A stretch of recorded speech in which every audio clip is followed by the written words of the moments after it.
नमस्कार मित्रांनो, आज आपण राऊरी तालुक्यातील कानडगाव या ठिकाणी आलो आहोत आणि कानडगाव मधून वरशिंदे मार्गे आपल्याला कोळेवाडीचा घाट बघायला जायचा आहे.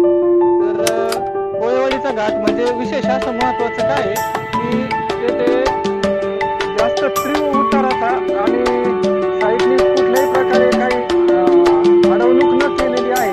ते आपल्याला ते बघायचे आता कसं आहे माहिती का, कारण आता फिरतीवरती तर आपण निघलोय ते मग आता निघता असं आहे की तुम्हाला आपलं पर्यटन कसं आहे आणि कानडगावचा जो एरिया आहे तो कसा आहे ते आपण बघणार आहोत. आता कानडगावचा संपूर्ण एरिया हा डोंगर भाग हा कानडगावमध्ये मोडतो. इकडे वरशिंदे गाव आणि दुसरी बाजूवर म्हटलं तर घाट उतरला तर लगेच तुम्हाला एक किलोमीटरच्या अंतरावर सरकवली बाबा मंदिर म्हणून आहे. तर नावाजलेलं मंदिर आहे आणि खूप भाविक लांबून येत असतात.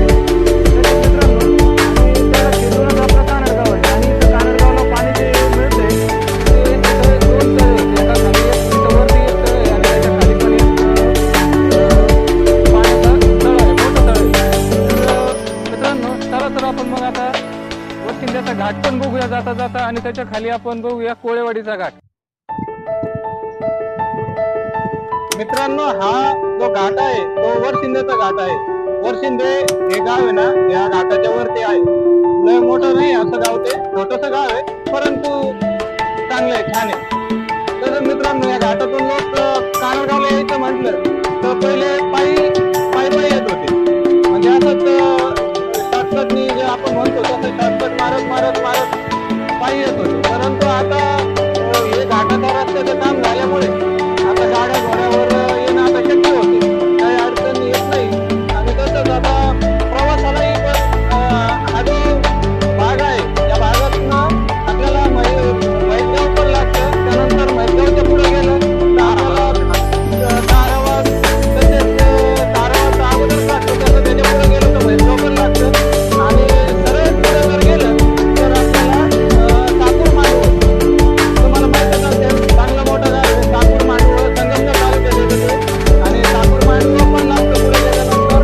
आणि तसंच त्याच्या पुढे जर गेलं तर धारगाव आणि आळेपाटा, म्हणजे आपल्याला पुणे नाशिक जो महामार्ग आहे तर तो आपल्याला बघायला मिळतो. आता या आउट साईडने शक्यतो कमी लोक ये जा करतात, कारण म्हणावं असं काही रुंदीकरण नाहीये रस्त्याचं.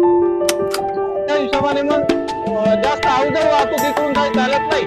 परंतु जे कार वगैरे जे आहे, टू व्हीलर आहे किंवा जीप वगैरे किंवा आपल्या पिकअप वगैरे ह्या ज्या काही गाड्या आहेत त्या गाड्या इकडून प्रवासाला म्हणजे इकडचा प्रवास हा त्यांना योग्य पडतो आणि जवळ पण पडतो, नाही. तर असा हा घाट संपलेला आहे. आता एवढे टन संपला की त्याच्यानंतर आता वरशिंदे लागेल आपल्याला. हा एक टन आहे.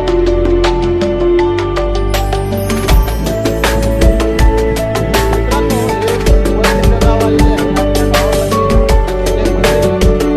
गावामध्ये जे मंदिर तसं त्या गावाची सुरुवाती होती. इकडे तर असं वरशिंदेला जातो तर तिकडचा जो आहे म्हणून आपल्याला वरशिंदे गावाकडे जाते. मित्रांनो, उन्हाळ्यात सुद्धा ह्या वरशिंदे गावात जे तळ आहे तर या तळ्याला पाणी असतं बरं का. आणि काय असेल देवाची कृपा, परंतु पाणी इथलं पाणी गावामध्ये प्यायला जरी नसलं पण इथलं काय पाणी आटत नाही. पिण्या इतकं पाणी नाही येते चांगलं, परंतु त्या तळ्यात महत्व आहे की पाणी असतं तिथे. मित्रांनो, असा विषय हा जो वरशिंदेचं गाव आहे तर या गावामध्ये डोंगराळ भाग असल्यामुळे जास्त काही खोलीच्या खाली जमिनी नाहीये. तसेच ज्या थोड्याफार हवामानात जमिनी आहेत त्यांना पण पाण्याची उपलब्धता कमी. आणि तुम्ही बघताय जे काही आहे तर ते पावसाच्या आशेने शेतकऱ्यांचं कसं असतं तुम्हालाही माहिती आहे. शेतकरी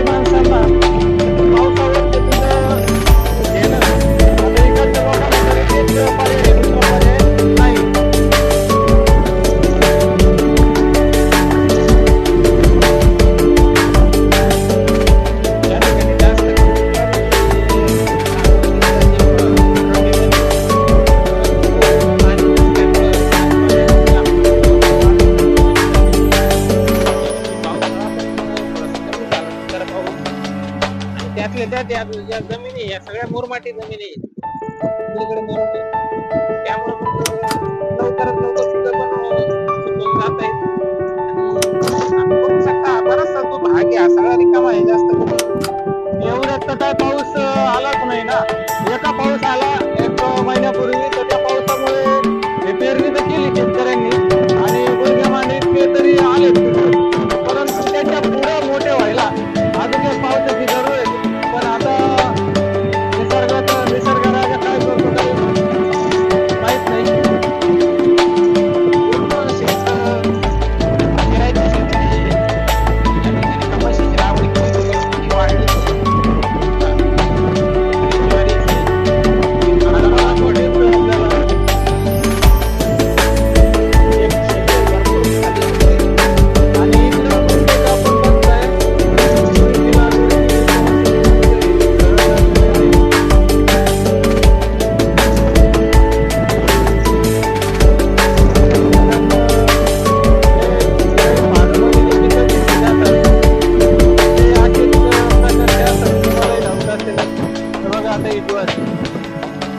पेरणी वगैरे सगळं झालेलं आहे, पण पाण्यात स्रोत नसल्यामुळे आता एवढ्या प्रमाणात काय वाढलेली नाही. मित्रांनो, आता आपण कोळेवाडी घाटाच्या जवळ आलेलो आहे.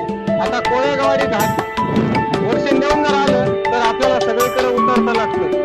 उतार आहे, या बाजूने जर आलं तर उतार आहे, आणि मैदगाव करून आलं तर आपल्याला चढ लागतं. आता तुम्ही बघता एवढा उताराचा घाट आहे, हा जागेवर घाट आहे. एवढं उताराची वळण घ्यायची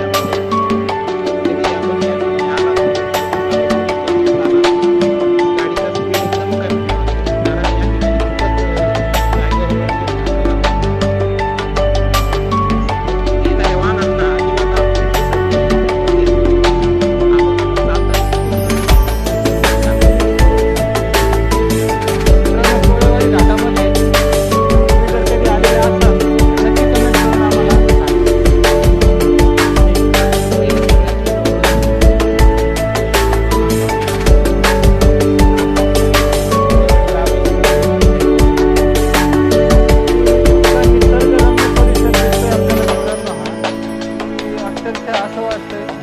गावातले लोक किती आनंदी आणि किती निसर्गाच्या सानिध्यात राहत आहेत. मित्रांनो, इकडच्या बाजूला आपण बघताय उजव्या बाजूला की आपल्याला पाण्याचा एक तलाव दिसतोय, आणि त्याला पण पाणी आहे, कारण पाऊस या वर्षी जरा प्रत्येक ठिकाणी चांगल्या प्रकारे झालेला आहे. मित्रांनो, आपण आता कोळेवाडीच्या घाटामध्ये आलेलो आहे, आणि मित्रांनो तुम्ही बघताय खाली तीव्र उताराची वळणे कशी आहेत. आणि दुसरी एक गोष्ट अशी निसर्गाच्या सानिध्यात इतके छान घर आणि इतकं छान राहणीमान दिसतंय लोकांचं. आणि वरशिंदे म्हणजे एक बघा फक्त घाट आहे इथं, आणि घाटाच्या वरची बाजू जर बघितली वरशिंद्याची तर त्या वरशिंद्यामध्ये पाण्याचा तुटवडा आहे. आणि इकडे जर बघितलं तर इकडे म्हैसगाव येतं आणि मुळा डॅमचं बॅकवॉटर येतं. तुम्हाला दिसत असेल एखाद्या वेळेला, तर आपल्याला इथून मुळा डॅमचं पाणी दिसतं. म्हणजे ते भरपूर लांब आहे. कमीत कमी 3-4 किलोमीटर तरी असेल. परंतु हा जो भाग त्याच्यामुळे मुळा डॅममुळे पोलिसा खाली आलेला आहे, आणि पाईपलाईन पण आलेल्या आहेत. आणि इकडे आपण या बाजूला बघतोय पाईपलाईन आल्यामुळे आपल्याला थोडंसं हिरवा परिसर दिसतो. आणि मित्रांनो, आपण आता चालता चालता आपण पुढेही तुम्हाला आम्ही दाखवणार आहे म्हैसगाव. तसेच आपल्या त्या मुळा डॅमच्या कडेला म्हणजे मुळा डॅमच्या बॅक क्वार्टरमध्ये मत्स्य व्यवसाय करणारे लोक आपल्याला रस्त्यावर दिसणार आहेत, आणि ते पण आपण बघायला नक्कीच जाणार आहे. चला तर मग